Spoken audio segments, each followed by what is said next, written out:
The dream, according to science, it is a creation of our mind that works at the moment our brain it is relaxed along with our body, where it creates a projection of an imaginary reality at a given level of relaxation. The logic area usually deactivates, and that is the reason why we have illogical and nonsense dreams. There is also something called sleep paralysis that science arguments it as a disconnection of the body because of relaxation of the nervous system. The symptoms are no mobility at all except for the eyes. This sleep paralysis usually happens when you've had a lot of mental or physical activities. Science has lately been intrigued in that field of hypnotism and all the reactions in the mind, which is a real fact, so I recommend not underestimating this topic of dreams and all out of it.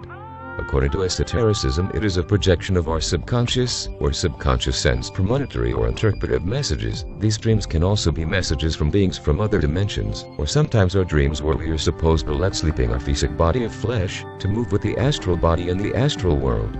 It is said that the astral world is the fourth dimension where there is an evolutionary side and other of evolution. This dimension is the same one to which non-living beings go. It is said that at this dimension there is less physical density, so things may not be always as we know them.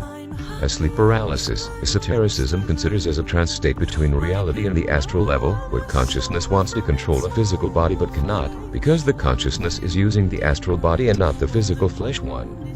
However, esotericism includes what science says as a possibility of many that the dream gives. According to general psychology, dreams can be messages that are sometimes processed directly or indirectly away from our subconscious. How does this work?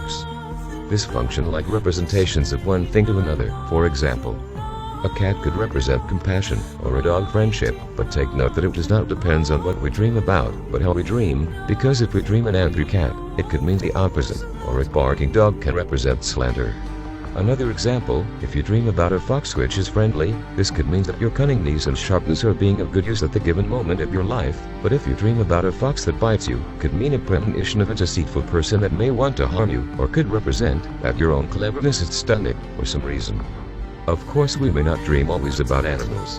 Also, whether exclusive symbols with names, numbers, money, a clock, places, hearing messages, and so on. Interpreting dreams takes practice. Things not always have a direct meaning because it depends what we dream and how we dream about, also taking other factors such as the emotional state in which we were sleeping. I can ensure that we will never dream something we do not know, and that's why I say that dreams are a deep and marked symbol of what is in our mind, emotions, and even more, such as instinctual or locomotor dreams. The mind dream, wind, it is the common one that we easily all know. The emotional dream, water, it's the dream which representations are about very strong longings or desires that even tears might be.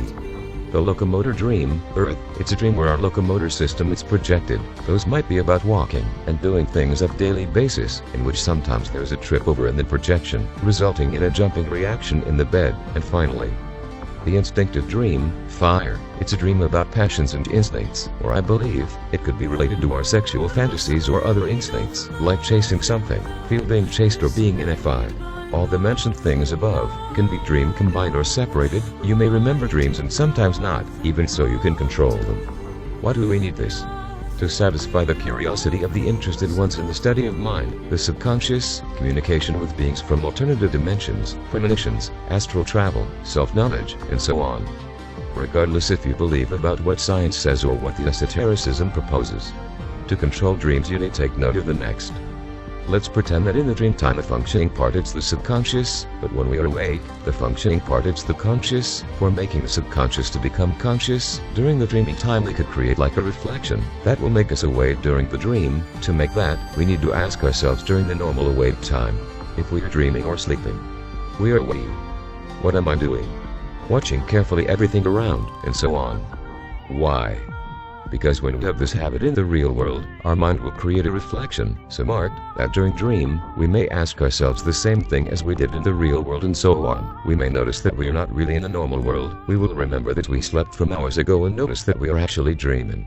This may seem absurd, but if you note that during dream everything could be as real as the normal world, so real, that we may never notice the difference of this, to question ourselves what are we doing. Take note that during dream we do the same thing as when we are awake. That's why this exercise will make us a habit for having lucidity during the dream time. When you create a reflection in one world, it goes projected in the other.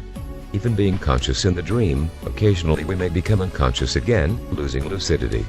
So this exercise, if desired, can be complemented not only feeling this way mentally or superficial, but also feeling our emotions, feeling everything that our body does, concentrate on everything around.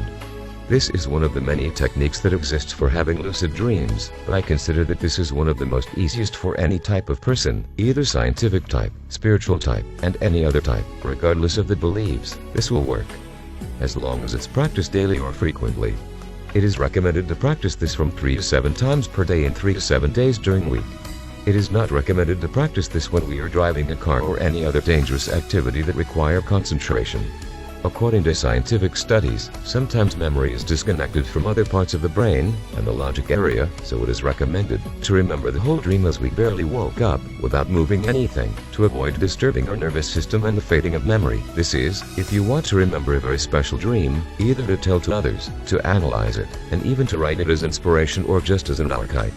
Once awakened in a dream, there is a sense of lightness as if you were floating in the water. In the dream, everything can be as real as wrist touch, and feel the textures of these, feel cold, feel the wind, listening to all types of noises, meet people, talk with them, even asking their names, and other interesting things, like looking at a mirror.